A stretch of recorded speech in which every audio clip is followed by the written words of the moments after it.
وإذ قال إبراهيم رب أرني كيف تحيي الموتى قال أولم تؤمن قال بلى ولكن ليطمئن قلبي قال فخذ أربعة من الطير فصرهن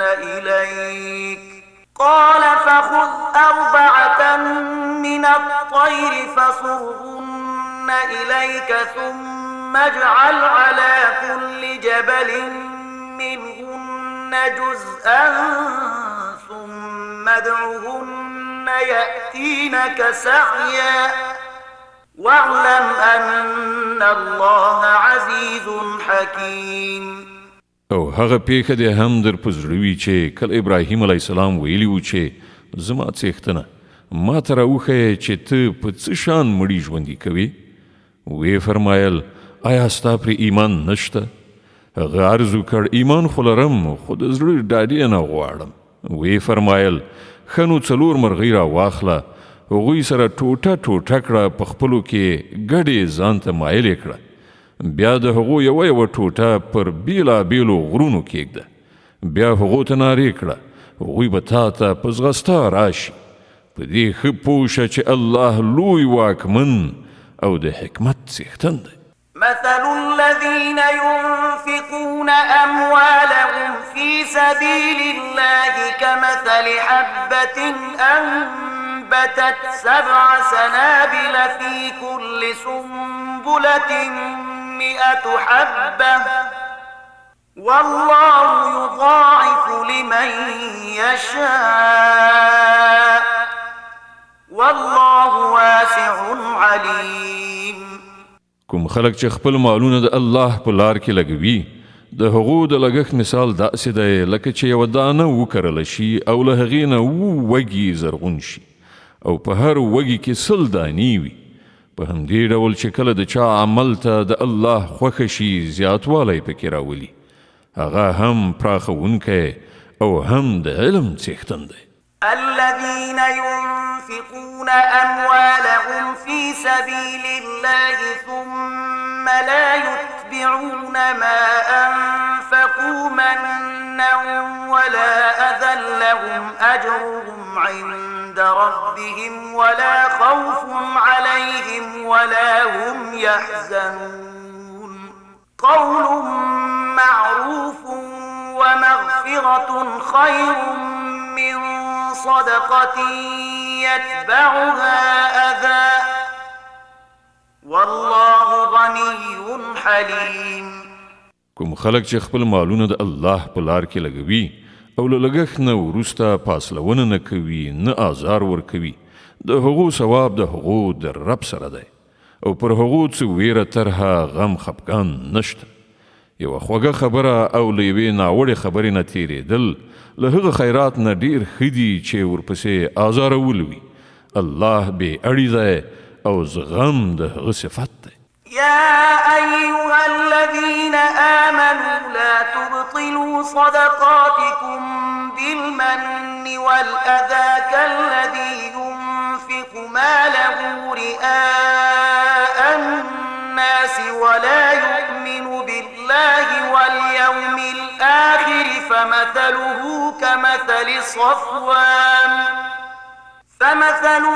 كمثل صفوان عليه تراب فأصابه وابل فتركه صلدا لا يقدرون على شيء مما كسبوا والله لا يهدي القوم الكافرين.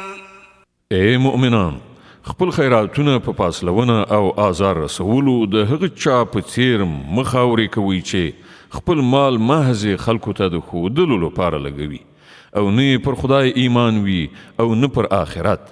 د هغه لګښت مثال داسې دی لکه یوه ښویه تیږه چې دوړې پرې ناستې وي، کله چې باران پرې وورېږي ټوله دوړه ترې یوسي او تیږه همغسې ښویه سوتره پاتې شي. د خلکو چې په خپل ګمان سره د خیرات کومه نیکي ګټلې ده له هغې نه هیڅ شی د هغو لاسته نه ورځي او کافرانو ته سمه لار ښودل د الله عادت نه دی. ومثل الذين ينفقون أموالهم ابتغاء مرضات الله وتثبيتا من أنفسهم كمثل جنة بربوة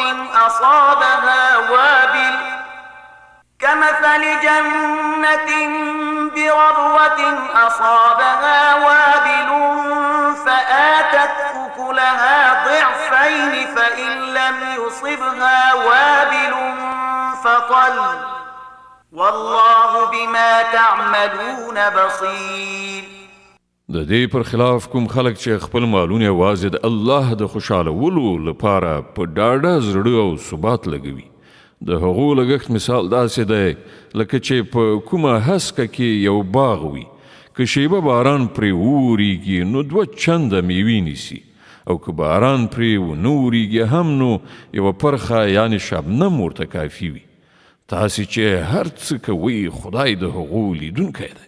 أيود أحدكم أن تكون له جنة من نخيل وأعناب تجري من تحتها الأنهار له فيها من كل الثمرات وأصابه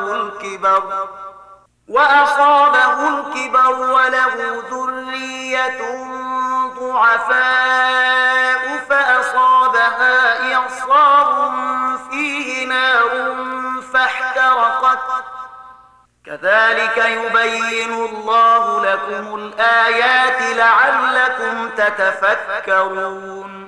آیا له تاسې نه یو څوک دا خوښوي چې د هغه یو ښېرازه تک شین باغ وي، په ویالو خړو به له خرما انګورو او هر ډول میوونه ډک وي، او په داسې حال کې ناڅاپه د اور بړبړکۍ ورباندې پریوزي او وسوځي چې هغه په خپله بوډا او اولادونه ماشومان او د هیڅ کار نه وي.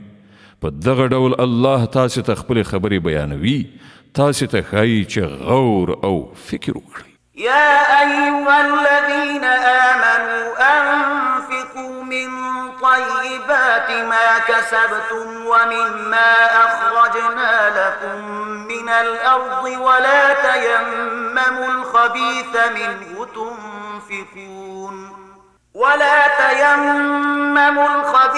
منه تنفقون ولستم بآخذيه إلا أن تغمضوا فيه واعلموا أن الله غني حميد.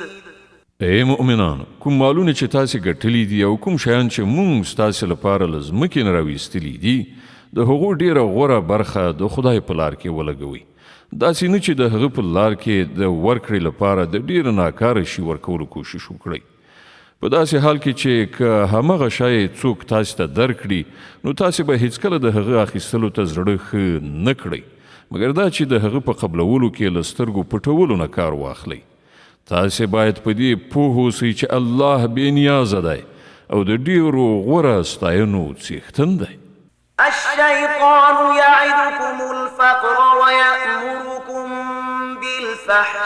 بالفحشاء والله يعدكم مغفرة منه وفضلا والله واسع عليم. شیطان تاسې له بېوزلۍ نه ویروي او شرمناک چلن غوره کولو ته مو هڅوي، خو الله خپل بخشش او پیرزوینې ته تاسې هیلهمند کوي. الله د ډیر پراخ لاس خاوند او پوه دی. يؤتي الحكمة من يشاء ومن يؤت الحكمة فقد أوتي خيرا كثيرا وما يذكر إلا أولو الألباب.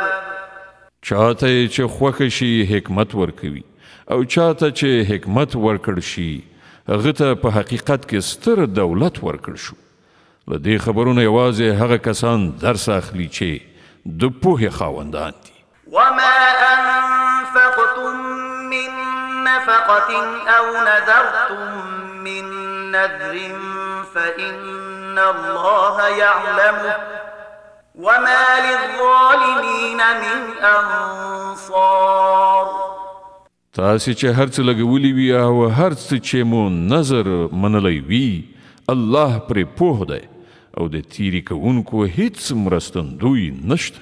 إن تبدوا الصدقات فنعما هي وإن تخفوها وتؤتوها الفقراء فهو خير لكم ويكفر عنكم من سيئاتكم والله بما تعملون خبير. که خپل خیراتونه په ښکاره توګه ورکړئ نو دا هم ښه ده، او که په پټه یې اړو کسانو ته ورکړئ نو دا ستاسې لپاره ډیره غوره ده. ستاسې ډیر ګناهونه په دغه شان عمل سره له منځه ځي او هر څه چې تاسې کړي وي الله ارومرو پرې خبره دی.